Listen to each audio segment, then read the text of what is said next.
Welcome to Libeth. Tonight, we move inside the world that produced these diaries. The Heian court of the 11th century, elegant on the surface, but structured by hierarchy, surveillance, competition, and political calculation at every level.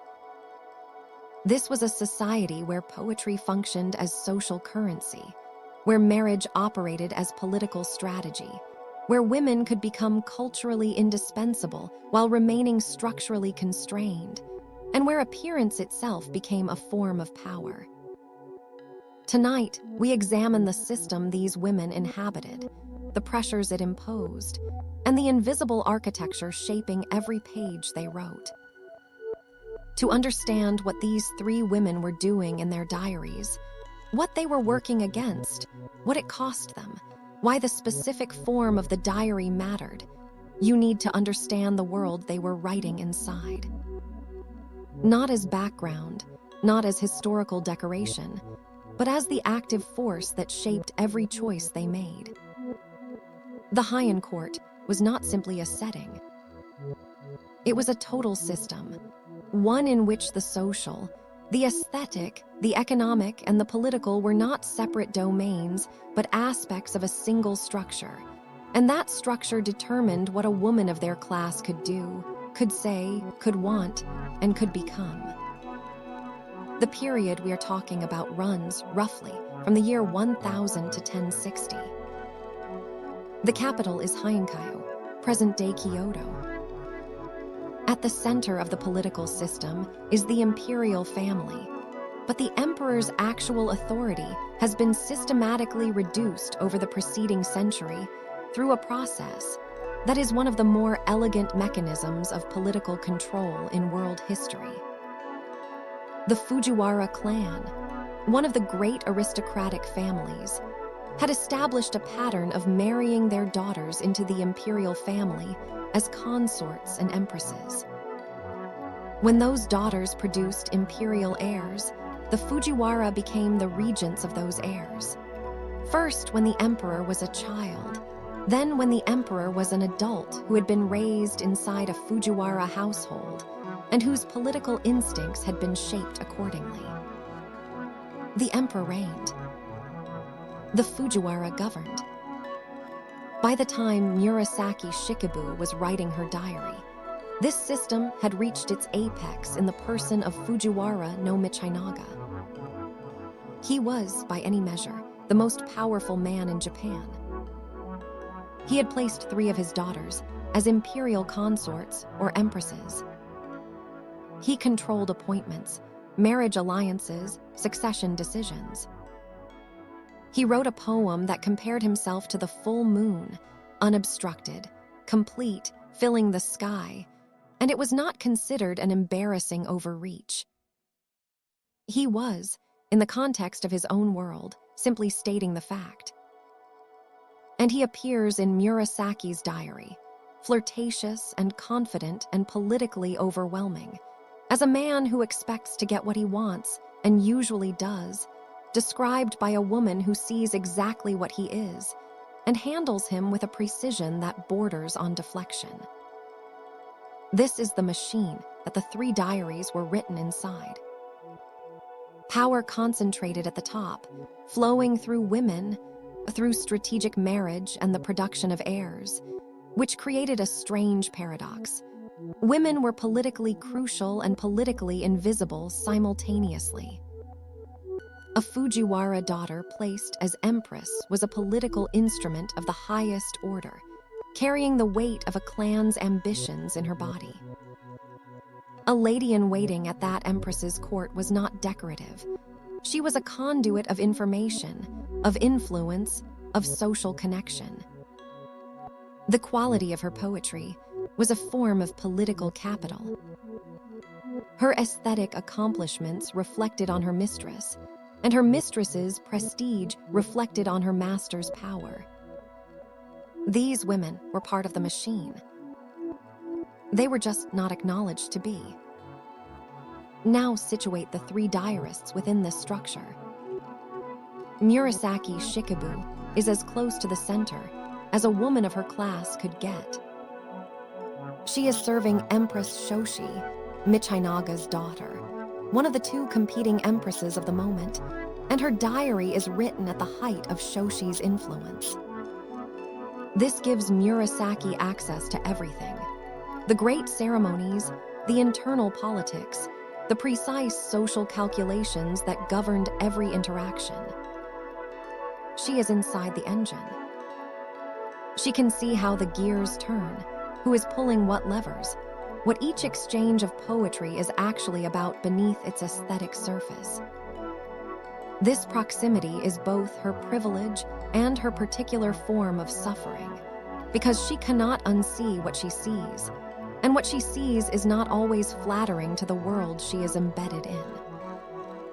Her position is also, and this cannot be separated from the rest, economically determined. Her husband died.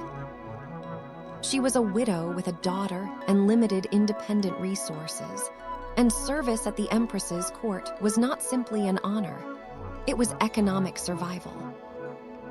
This matters because it means her presence at court was not a free choice in the way we might imagine. She was there because she needed to be, and she needed to stay because she had no better alternative. The alienation documented in the diary is not the alienation of someone who could have chosen something different and chose this anyway. It is the alienation of someone who is trapped, gently, aesthetically, but genuinely trapped, in a world she cannot quite inhabit and cannot afford to leave.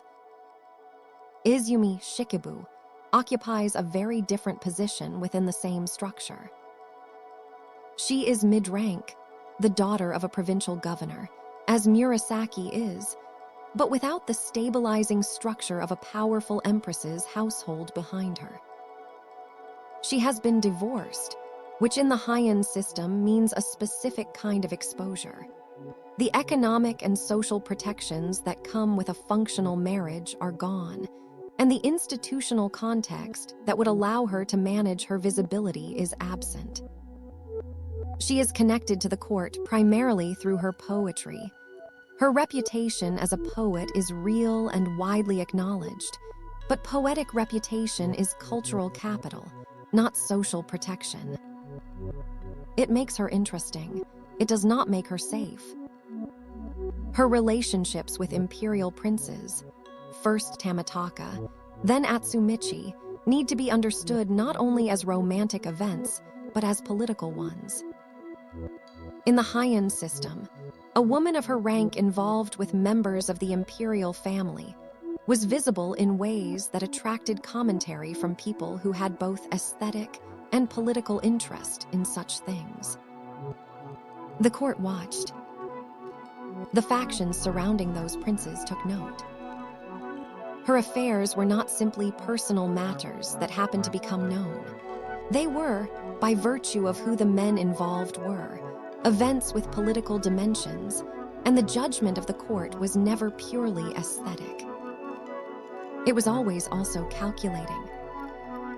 The word scandalous that follows Izumi through history needs to be examined more carefully than it usually is.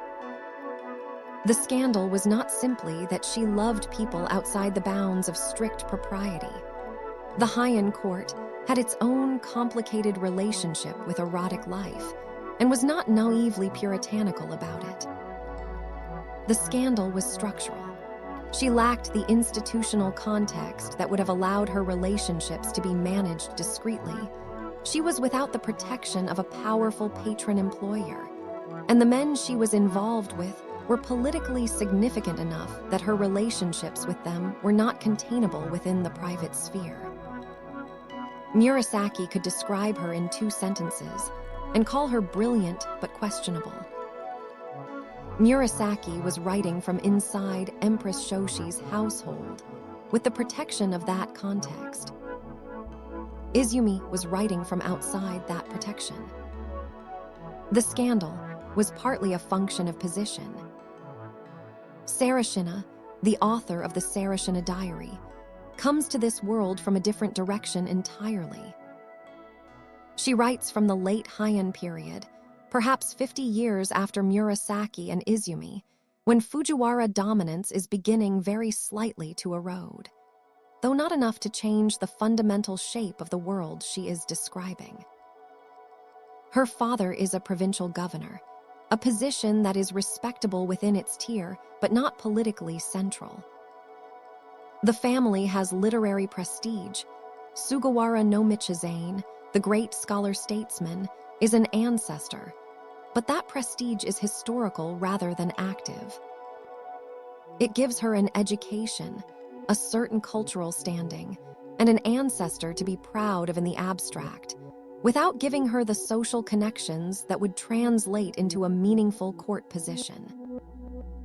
The diary opens with a journey, the family returning from the province of Kazusa, where her father has been posted. She is a child, moving through a landscape she is seeing for the first time, heading toward the capital that Genji has already made real for her in imagination. The journey from the provinces to Kyoto is, in the structure of the diary, the journey from childhood to the world, from the place where she was formed to the place where she would have to live. And the world she arrived at was already smaller than the one Genji had prepared her for. Her court service, when it came, was brief and marginal. She was not embedded in a great empress's household the way Murasaki was.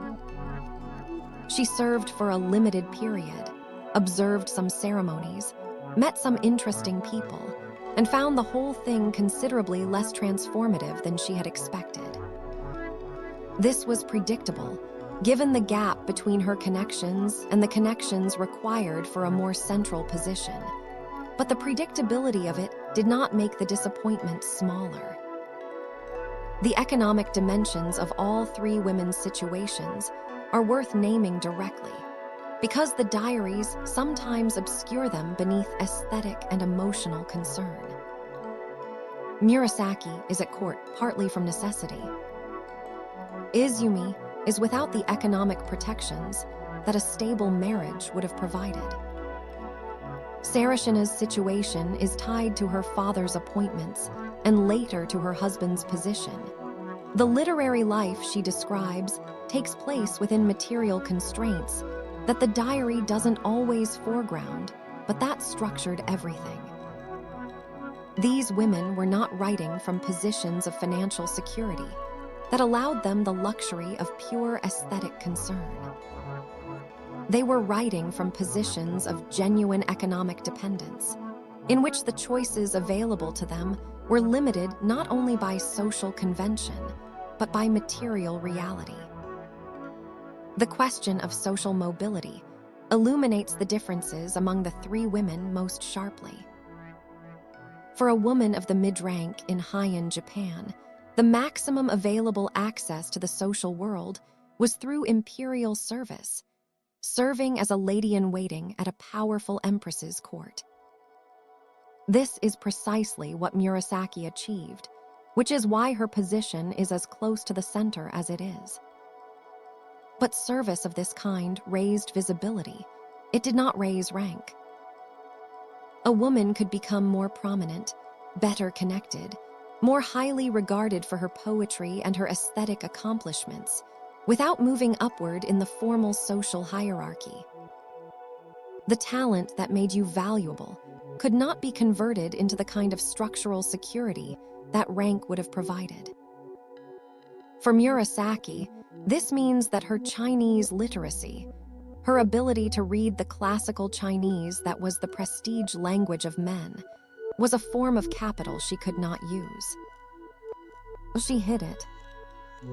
She describes, in one of the diary's most quoted passages, pretending not to know even the first Chinese character on a screen, not because she was ashamed of knowing, but because demonstrating that she knew would have been a social liability. Being seen as too learned was threatening to men and embarrassing to women in her context, and she understood this clearly. The intelligence she would eventually pour into Genji was, in the actual social world she inhabited, something to be concealed. For Izumi, the mobility question took a different form. Her poetry was real, genuinely celebrated, part of the established canon of the period, but it gave her cultural mobility rather than social mobility. She was interesting. She was sought after for the quality of her verse.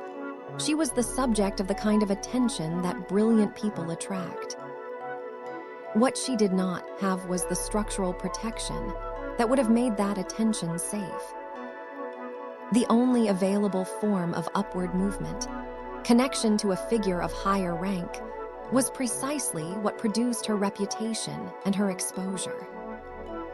For Sarashina, the mobility question was largely foreclosed before she began. Her family's position was too peripheral to the centers of power for her to enter those centers by any available route. She served at court briefly, but that service was always marginal. She married, somewhat late and somewhat without the passionate conviction the diary implies she had been waiting for. The mobility game was not one she could win, and she knew it, and eventually she chose the only exit that the period genuinely offered, not social advancement, but spiritual retreat. Buddhism, in old age, became the alternative to a social world that had never fully included her. The comparison among the three women's social positions produces something important. They are not simply three versions of the same situation. They are three different distances from the center of the world they inhabited, Murasaki embedded and alienated at the core, Izumi peripheral and exposed at the edges, Sarashina approaching from outside and then retreating. Each position shapes what the diary can see. Murasaki's proximity to power gives her access to its texture, its daily operation, its human face.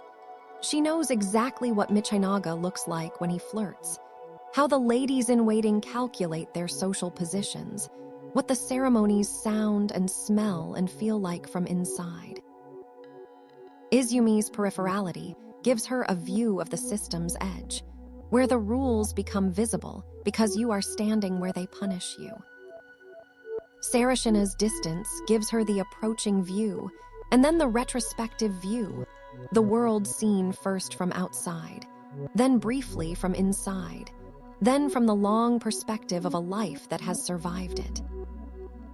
What all three share is the fundamental condition of educated Heian womanhood: access to a rich literary and aesthetic tradition, combined with structural exclusion from the forms of power and self-determination that would have allowed them to use that access on their own terms.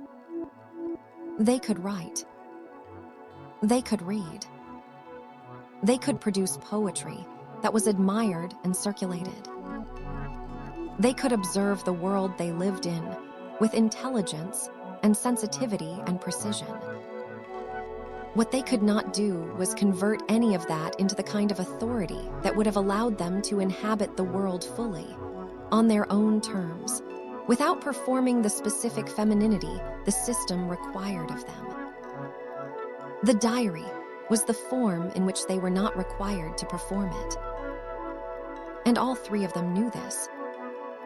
The diary was the one space that was theirs. Understanding this is understanding everything that follows. When Murasaki writes about hiding her Chinese literacy, she is describing a woman managing her own visibility inside a system that cannot afford her full self-expression.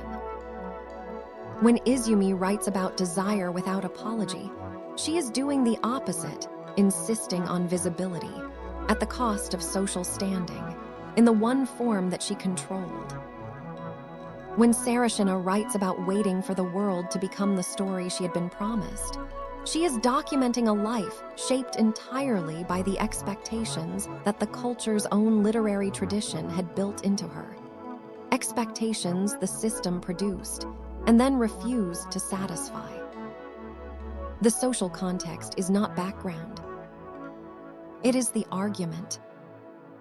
The Heian court often appears beautiful from a distance. And it was beautiful. But these diaries reveal that beauty functioning as structure, as discipline, performance, expectation, and control. What makes these texts extraordinary is not simply that they describe the court from inside. It is that they reveal the emotional cost of living within a world where every gesture carried social meaning, and where the private self could survive only indirectly. The diaries endure because they preserve what official history usually erases: the psychological experience of living inside the system rather than merely governing it. That's all for tonight on Libeth. One new book every week. At least we try.